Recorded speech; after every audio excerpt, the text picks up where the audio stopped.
BBC News, Washington. Well, today's diplomats are increasingly involved in difficult nation-building missions in volatile regions. Nicholas Kralev is the author of America's Other Army, U.S. Foreign Service in 21st Century Diplomacy, and has interviewed hundreds of American diplomats. I'm pleased to say he joins me now from Washington. Nicholas, thank you very much for joining us. Let me begin by asking you what you thought today when you were watching Hillary Clinton speak on this matter. Well, I think what came through in those hearings was, in fact, how different diplomacy has become, particularly American diplomacy since September 11th, 2001, and what different tasks American diplomats face in today's world.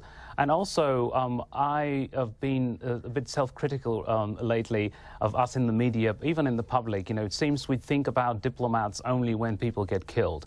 And so one of the things I'm trying to do with this new book on the American diplomatic service is to get us to focus on diplomacy and diplomats, not only when blood gets spilled, but hopefully every day. OK, well, from that then, not wanting to put words in your mouth, Nicholas, but would you then summarise that you believe there are institutional problems, and although Hillary Clinton said she takes responsibility for this, there is inherent grassroots problems regarding the training and recruitment of embassy officials? Probably training more than recruitment. In a way, the report that came out last month on the investigation of the Benghazi attack pointed out systematic management and leadership failures at the State Department. And more broadly, it talked about the insufficient training. And this is something that I also witnessed myself in my research for this book, because the American Foreign Service now is being asked to do things that are so different. If you look at what the White House actually expects of the U.S. Foreign Service in the so-called national security strategy, it's nothing short of changing the world.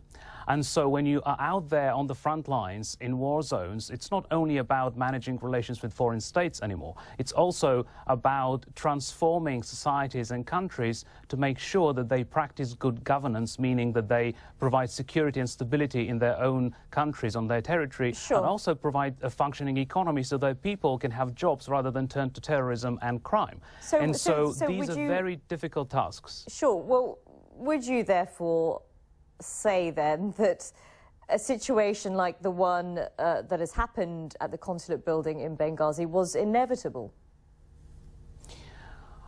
I don't think it was inevitable because of the status of the building. It was not a consulate, it was a special mission, and it really was the exception when it comes to security. But what it does indicate is the bigger problem of insufficient training.